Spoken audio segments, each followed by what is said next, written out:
we're doing this again, and this time, it's something that I've just been kind of watching online, on TikTok as I've been traveling over the last couple weeks, and watching it grow and watching it happen has been fascinating. Today, we're talking Conformity Gate.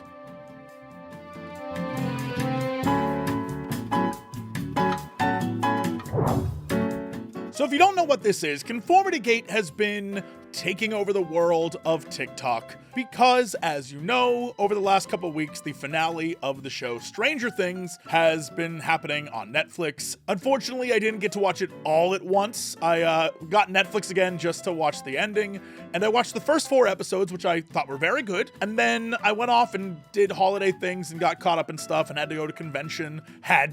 Wanted to go to a convention that I really enjoyed. When I came back, I was like, all right, let's watch these things. But while all that was going on social media, people were getting caught up in basically what I discovered watching the end of the series, which was the drop-off in quality from episode 4 to the rest of the final season is like pretty insane.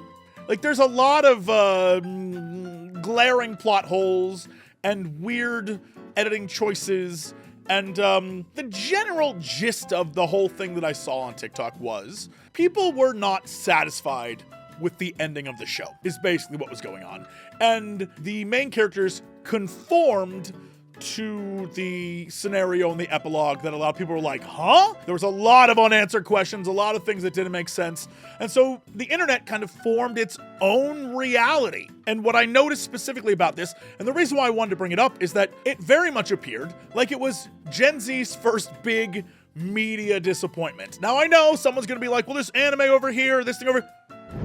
I'm talking normies who are just living their lives and they love Stranger Things, and then it just kind of falls apart. We all have a show we loved and it kind of just sucked in the end. Great examples for me, at least, that I can remember. First off, Sherlock. Anyone who watched Sherlock back in the day, that final season was atrocious. And I think everyone really expected it to be better. And so, if you remember, there was this time where people were thinking there must be a secret final episode. Something that confirms that everything came before it was actually not truth, and it's going to be something else. And there wasn't at all. And also, if you remember Lost, there was the character John Locke. And John Locke was a beloved character, one of my favorites in all of TV.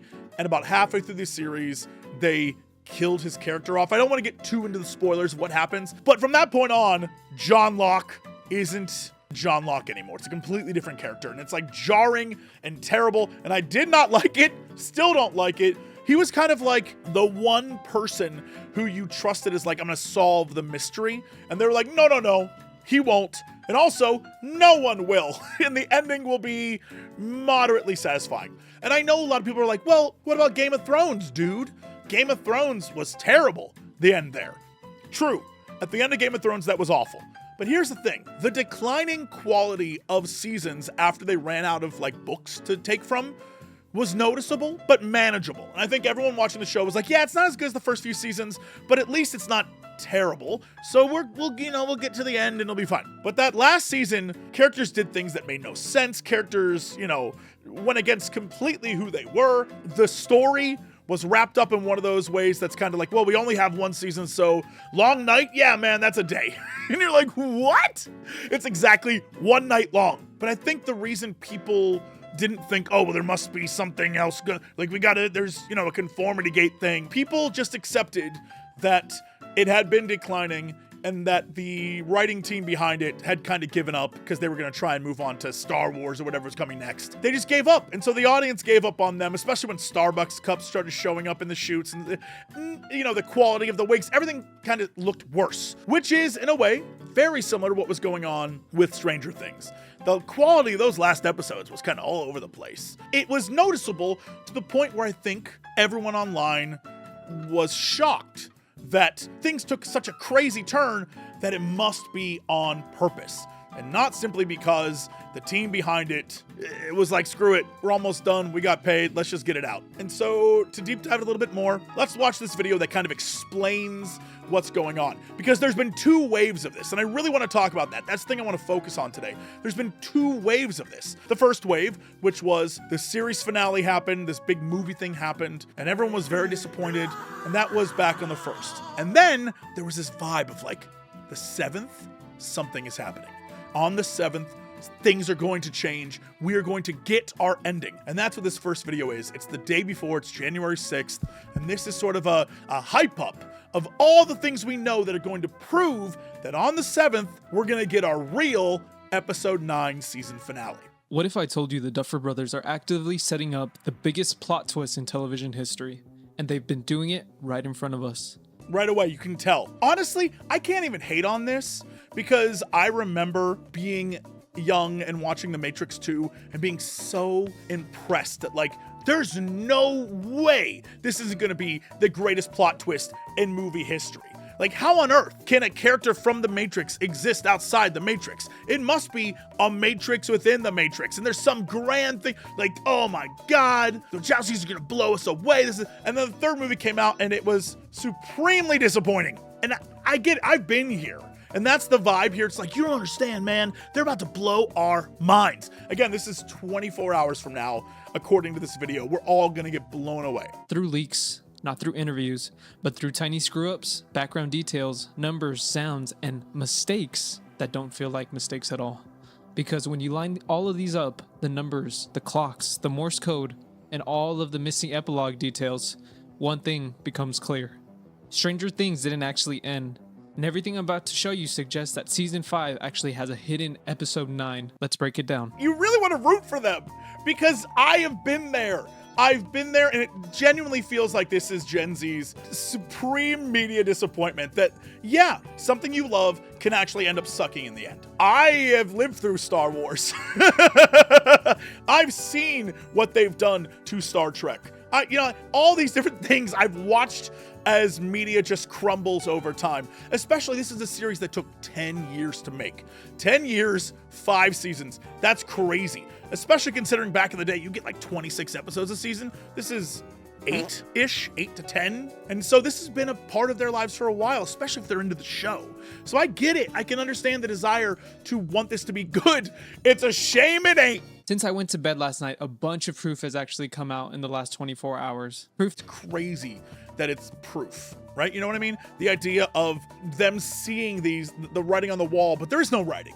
It's just bad media making, bad TV show making.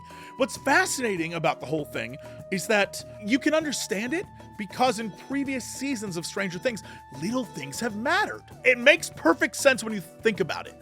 Except right now we're on pure cope. When I watched those final episodes, all I felt was like, right, we're doing this again. Stranger Things Season 5 isn't bad. It's just not good. And that's upsetting and sad, but I've been there before, and I've seen it happen before. Let's start with something so small, most people would immediately write it off as a continuity error. In Season 1, the buyer's basement door handle is on the left side, but in the Season 5 epilogue, suddenly it's on the right. Now here's the thing, Stranger Things is obsessive about set continuity. They rebuild locations from scratch to make them match past seasons exactly. So when a physical detail like this changes, it raises a massive red flag. This could suggest that the epilogue we see may not be in the same layer of Hawkins we think it is. Now if we layer this with how the epilogue actually starts, at the very beginning you can hear these two things, a clock ticking and a heartbeat-like rhythm.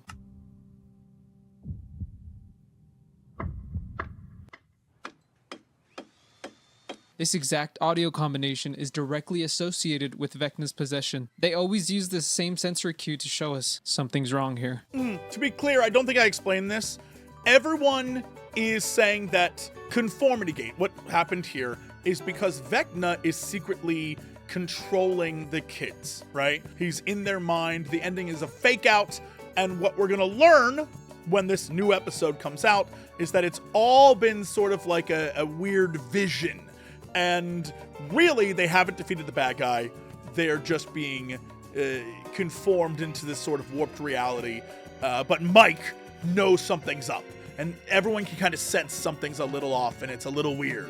which means before we even see anything on screen, the show might be signaling us that we're watching something from Vecna's perspective. And numbers have always been a huge point in Stranger Things. At the beginning of season 4, when they're doing Eddie's D&D campaign, Eddie rolls an 11, which is a miss.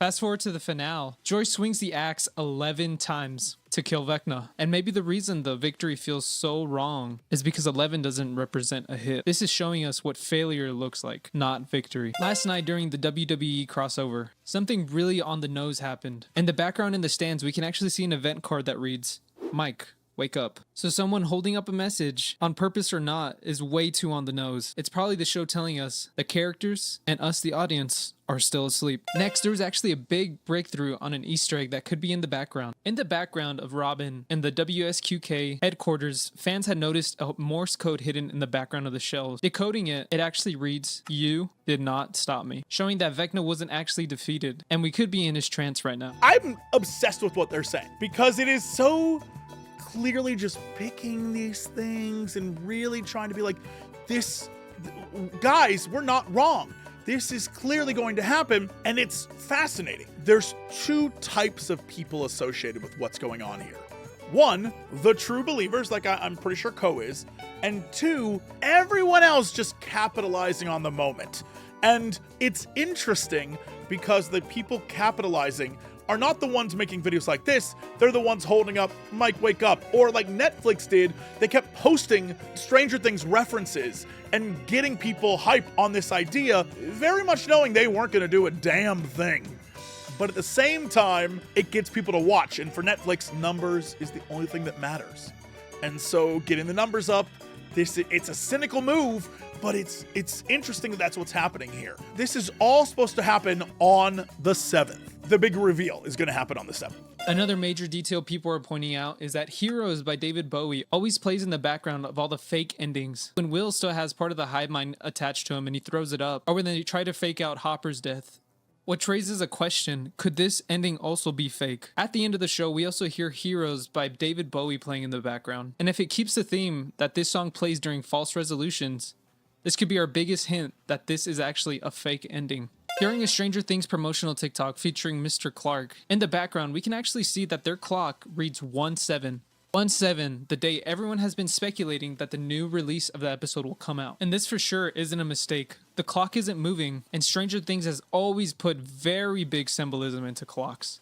Another major point people are bringing up is that in an interview, the Duffer Brothers said that their final script pages were actually written on red paper. But in the behind the scenes video where they're doing the final reading of the finale, we can clearly see that the papers are white. So that's clearly not a PR slip. That's either intentional misdirection or proof that what they were reading was the final ending, which lines up perfectly with a fake finale. Something about him saying finale is the finale. It's all right to say the Lee at the end. Big piece of lore is Patty Newby. Patty Newby is Henry Creel's love interest in the Stranger Things plays, which we now know are confirmed to be canon. We can only see her here during the plays, and she's never once brought up during the show. Also, in case you weren't aware, there's a Stranger Things play, and it apparently is backstory about the bad guy that they don't include in the show, which I've always hated when media is like, hey man, we have one thing that we're really focusing on, but if you want the whole story, here's another thing. As an old WoW player, they did that all the time. It'd be like, yeah, new expansion's coming out, but you've got to read the book first in order to understand what the hell's happening here. And it's like, just put it in your damn game. Why can't we do that? This is the same thing. Go see our other thing so we can make money off of this thing, and we won't really include it here. By the way, there's so many things in like the last season of Stranger Things that are kind of callbacks to the play. And if you didn't see the play, what? I hate that stuff. But in the background, we can clearly see she is the main singer in Enzo's during Joyce and Hop's proposal. So what does this mean? This is direct leakage from Vecna's mind. We can clearly see, bro, that's just a lady. That's just a lady. So here's the question all of this leads to. What if Stranger Things Season 5 doesn't actually end on Episode 8? What if we have a hidden Episode 9 about to be released on 1/7? Because we've seen this before, even on things like Gravity Fall, where Alex Hirsch and Disney ran a real-world manhunt for Bill Cipher. They had... By the way, that was actually brilliant. If you were up on what was going on with Gravity Falls and the finale of that, that was actually really smart. But that's because the writing team is next level goofy when it comes to ARGs and setting up like cryptic stuff. They were putting things in episodes long before it actually started to go down the route the show did. Genuinely fantastic to watch if that's something you're into. I would highly recommend it. The clues didn't feel that important during that time until after the twist was revealed, because they were never meant to be that obvious. Doesn't that sound familiar?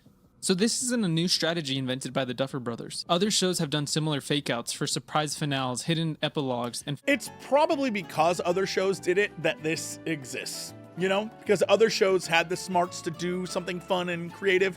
People assume that this is gonna happen in this case, and that's not always the way things go. So why would this actually benefit Netflix? Netflix has nothing bigger than Stranger Things right now. It's arguably one of their biggest grossing products. Right, but Netflix has never cared about whether you're big or not. They only care about keeping people on the platform watching stuff. And again, if you're gonna sit here and make countless videos about their show, even if they all know it's not true, they're still gonna be like, yeah, keep it up, kid. And that's kind of the case here. Anyway, this was on 1/6, 1/7 rolls around. Nothing. In fact, Netflix released a thing that was like, all episodes of Stranger Things are out now on Netflix. And everyone was like, what? Needless to say, we now fast forward to this past weekend where I'm sitting at this con, scrolling through TikTok while I'm like, you know, it's late at night. I'm in my room trying to go to sleep, not going to sleep, looking at all these TikToks, and people are convinced it's happening on Tuesday, the 12th.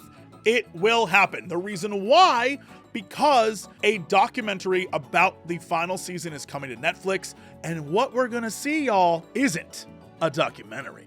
Stick with me because this heavily relates to a lot of Dungeons & Dragons lore, but I'm going to explain it the best that I can. I'm also going to be making references to the WSQK radio that was playing in tandem with the release of Season 5. The radio was manned by Vance Goodman and Mindy Flair, aka Vecna and the Mind Flayer. The information needed for this theory is all about the god Tharizdun. This is a god that was locked away eons ago, basically, in D&D lore because he doesn't want to just, like, control the multiverse or the different planes of existence like most evil gods do within. I have a genuine question about all of these videos that people are like, see, the show's with D&D, and this is a D&D thing. I'm really curious if the people making these videos actually play D&D, because a lot of what I saw while looking through stuff was people dropping Wikipedia pages of D&D stuff. And it feels like one of those, I looked it up to see if I could find information that would fit with the theory I already have, rather than, oh, this is something that directly relates. You know what I mean? It's like when someone can take the Bible and say, slavery is justified. You can take anything and warp it to fit your view if you want. Though, truthfully, this god is extremely not known in Dungeons & Dragons. He's so old and was imprisoned so long ago that he only exists within books that the DMs themselves read, because players, aka people within the world of Dungeons & Dragons, don't really know he ever existed. His holy number is also represented by a 333. He's the god of eternal darkness, decay, entropy, which is basically chaos, malign knowledge, mistruth, insanity, and entropy, which is basically chaos. I don't know that I'd say that. I don't know that I would say entropy is chaos, but okay. Now, cut over to one of Vecna's Dungeons & Dragons modules. That includes this plan. A woman named Marit is being used by her uncle. She's currently We pregnant. grew up actually playing Magic the Gathering. We did a dabble in D&D, but my D&D knowledge is embarrassingly low considering how important it is to the show. His moniker is. But farther down, they're referencing freeing the chained god from his misty prison. This is specifically referencing Tharizdun, and perfectly works with his lore and the fact that many people don't know that they're actually following him. This is the exact same vibe, and I know it's totally different things, but it's the exact same vibe of that guy who was like, semen retention, keep it inside, kids. And it's the same thing here where it's, I'm taking things I don't quite understand, and I'm going to talk about them with some authority. And I'm going to use it to justify my point. And that's kind of the vibe here of what, like, this is my theory. Then you start thinking, 11 was the 11th test subject at Hawkins' lab. Rank 11, essentially. The Void that in season 5 they specifically tell us is her mind could kind of be akin to eternal darkness. There's no edges, no walls, and there's no light there. He likes it cold. He's the god of cold. This is almost QAnon levels of insanity. This is like, don't you see? It's the pieces are connecting. This is Pepe Sylvia. It only gets deeper, y'all. In the first Shadow, the play of Stranger Things, we learn that the Mind Flayer is actually a woman. She's motherly. I have a whole video on Kali and why she's related to the Mind Flayer. But the cold, that's related to Tharzadon. I have a video on Kali, the god Kali? Okay. The opening after the first 5 minutes where we get the cut back to what happened to Will in the Upside Down, Karen yells Holly's name 3 times to get her attention. There are 3 Demogorgons. Mike insists on saying, yes, he beat 3. There's also the rule of 3, which is a Hollywood thing, a movie-making thing, a thing that exists where it's like, hey man, in order to hammer a thing home or make a point or really establish it in the world we're doing, 3 is the... You gotta have triples. It's a thing that has existed forever because it works. The audience picks up on things if you hammer it 3 times. Or you bring it back 3 times. It's just the way it is. Chemistry homework that Nancy's doing, that's on fractal distillation. Fractal. His symbol is a fractal. A really insane piece to me that proves this theory is the whole mall scene with Elle and Max and the Material Girl song. Gods can't exist on the material plane in Dungeons & Dragons lore, so they need an avatar or a vessel in order to do so. So as you can see, it is one of those things where every little tidbit of everything must be important. It must mean something, surely. Netflix wouldn't capitalize on this, right? This commenter and I both agree that we think how the documentary is going to go is going to be very similar to the 7th Nightmare on Elm Street. So there's been a lot of drama and talk amongst fans of the show because the Duffer Brothers mentioned that the finale had red scripts, except in every table read and everything about episode 8, there's no red scripts. What this commenter and I agree on and think is going to happen is that in the documentary, the cast of actors is going to find the red scripts and realize that Vecna has affected episodes 5, 6, 7, and 8. This might be my favorite TikTok because I genuinely think that would be brilliant. Is if they released the documentary, but the documentary was the real world actors. Like, there's a whole, you know me, I love metafiction. I love when something breaks the fourth wall. I love when it gets super weird. It's why I love Remedy games, because they're super weird like that. I like the game Pony Island. I don't want to spoil Pony Island because Pony Island 2 is coming soon, but I love that game for the same reason. I like when something breaks the fourth wall and really starts to mess with the viewers and makes you start to think about things. I love that kind of stuff. In this case, that is not what's happening, but I understand the desire for it to happen because it's something I love, and you know, she's going down the rabbit hole, really getting into it. But this is 3 days ago, right before it's all supposed to kick off.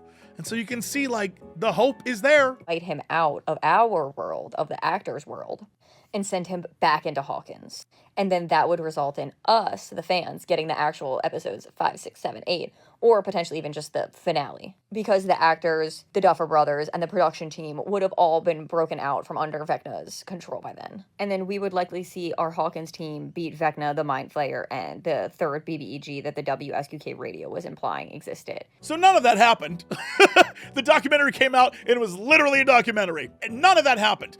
But again, people were still hoping, even up until the day. There's so many of these videos, y'all. There's tons. And everyone seems to have figured it out and they genuinely believe it. And I just feel bad for them.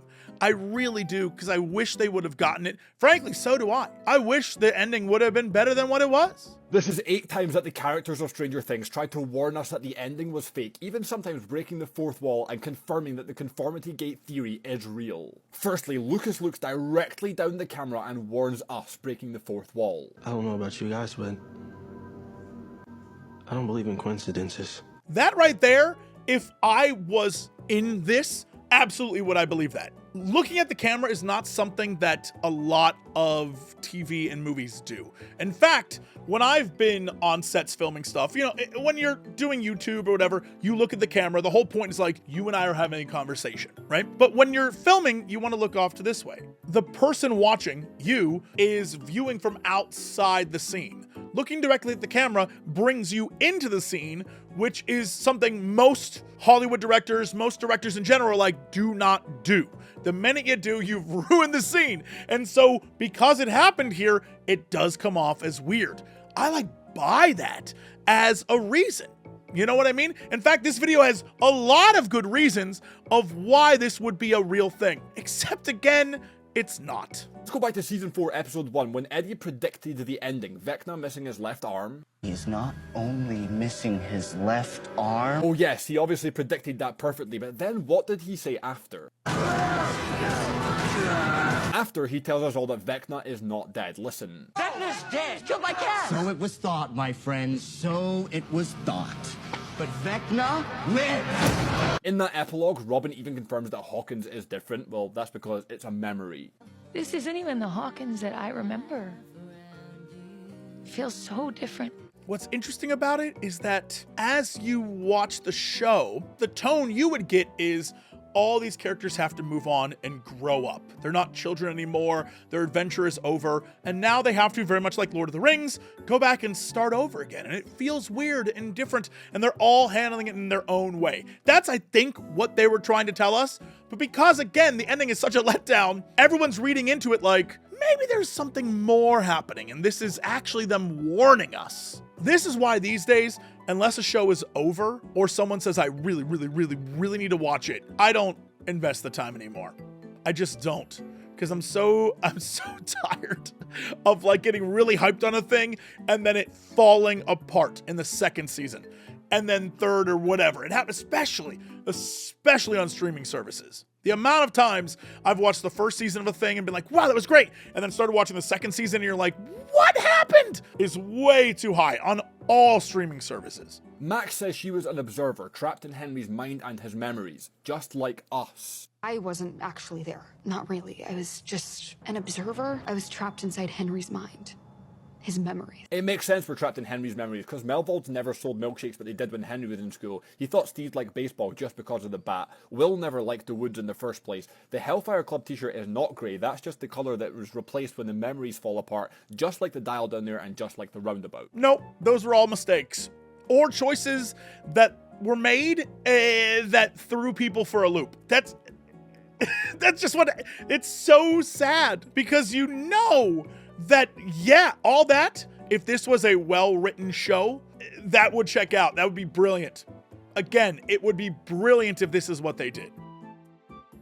But it ain't what they did. Look out for anything that's out of place. That's what we all done in that finale, and that's where the conformity gate theory came from. Look for anything that's out of place.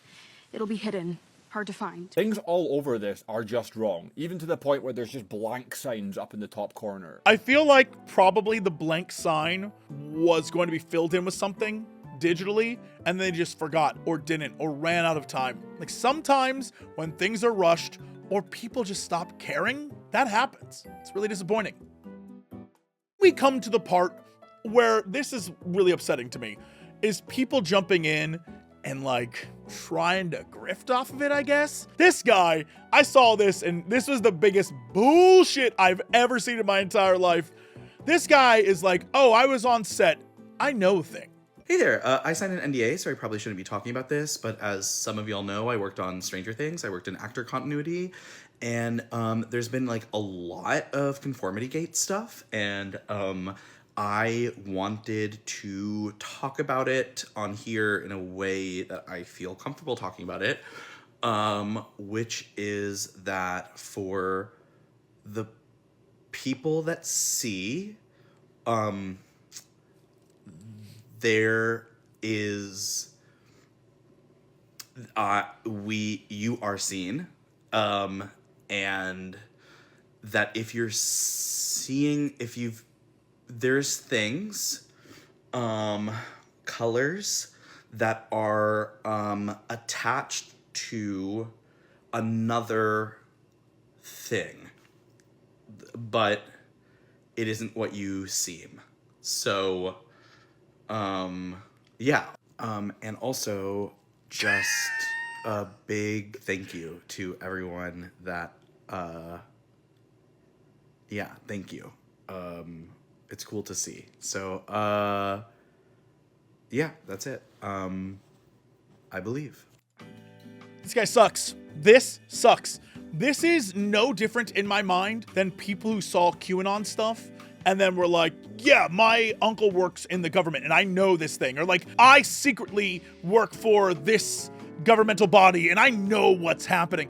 That kind of stuff, that's the most toxic shit I've ever... This guy is literally just inserting himself, throwing fuel on the fire for attention. Like, I know I joke about being an attention whore and stuff and videos and whatever, and that's me joking. This is the reality of it, and this guy sucks. This sucks. You suck. This is what I meant by people are jumping in on this. Hell, even Netflix did it, and I, sometimes think Netflix sucks too, so, the situation clearly is getting out of hand to the point where we end up with things like this that, again, I don't know that people know what they're talking about. And yet they say it with such, conviction that other people believe. This thing has 27,000 likes, dude. The Duffer Brothers never registered this season. In order to be considered a final episode, you have to do 3 things. You need to have a final episode ID, legal release status, and then you have to enter it into the distribution and measurement system. That's the legal side of this. This is what you have to do in order to officially produce a show. All of those things together make it an official episode. And what we just watched is not registered that way. And don't you worry, I already checked. Seasons 1 through 4 were absolutely registered that way. So I'm sure, just like I was trying to figure out, what did we just watch? The finale is what you watched. All this is superfluous. It doesn't matter. But people are literally coming up with anything that will help them, cope with them not liking the ending. Reason why there's mass psychosis in the Stranger Things fandom right now following that finale is because this is the show that set the precedent early on that every single detail matters, that there are no coincidences, that we should look into things. So now people would rather delude themselves into believing that the Duffer Brothers are going to suddenly explain all of the plot holes in a brand new episode because they don't want to accept the fact that season 5 was simply sloppy. Given how meticulous this show once was, the gaping holes in its basic mythology are going to be that much more pronounced, and understandably, its sloppiness will be less tolerated by its fandom. Yeah, that's it. It's straight up it's a show where they threw in little things and it was supposed to mean something and it did mean something, and in the final season, none of it meant something, which is disappointing. You know how I love Final Fantasy XIV and I go watch other people react to Final Fantasy XIV story, and seeing them cry or cheer or whatever is very fun for me. I kind of have the same sort of emotional vampirism here, where I've been watching people who have not really had this experience before. Like I said, anime fans, I know y'all have, but I'm talking the normies. Watching them have this experience has been fascinating. Genuinely, truly fascinating. Here's one more example of another video. I'm just gonna give you a bunch of examples because, again, I've been watching it all weekend long. Curse. And if this plays out the way I'm about to explain, the Duffer Brothers would go down in history for creating the best show of all time. The theory is we're getting these runtimes back after the finale. I know this sounds bonkers, but stay with me. So we've been getting duped this entire time. These runtimes came out before Volume 1 was released. They're 2 hours plus, a lot of these episodes. Well, when we watched Volume 1 and 2, they were cut down by a lot, big time. But the gag is these events actually happen, but the cut gate, they took these scenes away because, it's too much runtime, Right. And so what he's going to say is that the runtime is going to be added back, and we're going to see these episodes from a completely new perspective. And we're going to see the real final season. And the greatest trick that Netflix has ever pulled, the Duffer Brothers have ever done, is giving us a fake final season. Which, by the way, if that was real, would be cool as shit. I'd be like, what? It'd be amazing. I would genuinely be with this dude that's the single greatest thing a TV show has ever done. Wow, that's so cool. Except it's just not what happened. And again, I just want to say to everyone who was disappointed and all the people coping hard here, go play a Remedy game. You will get roughly what you're asking for here, but in the Remedy verse. Not essential to the story. That's baloney. They've done this on purpose to make us, the viewer, forget our memories of what's happening. Right, we're being controlled by Vecna, which again, super cool, love the idea, did not happen. And so I just wanted to wrap this one final video, this TikTok I saw that was like, yeah, all right, this is the real truth.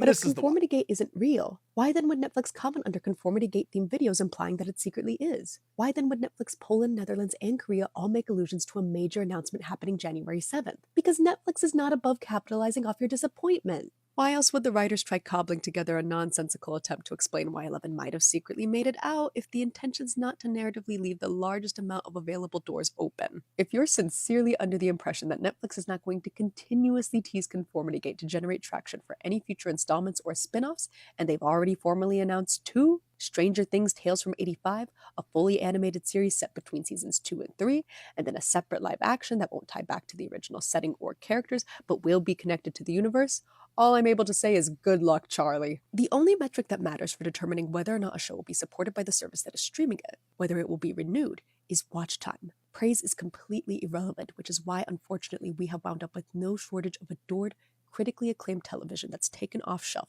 one season on, which is why you wound up with multiple seasons of shows like Velma. I was genuinely about to say, Velma, a show that was not very good, that everyone online rage watched, talked about, and it got a second season.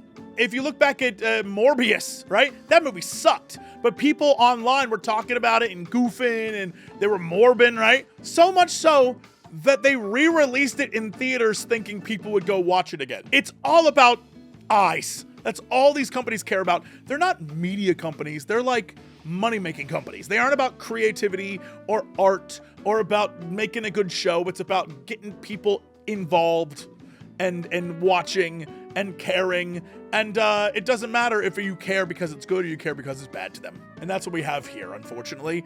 It is a scenario in which people are getting real worked up over a thing. Hell, I even just made a video about it. And it's something that I think we should really talk about when it comes to streaming services, because that's how we end up with so many absolute shit shows. It doesn't negate the fact that there's a lot about Stranger Things that I love. You know, I can say there's a lot of things about Game of Thrones that I love. I don't know what to expect from these things, but I expect that the streaming companies will do whatever's in their best interest to make money. And a lot of the time that means scrapping good stuff and keeping the bad. And I'm definitely too old for that.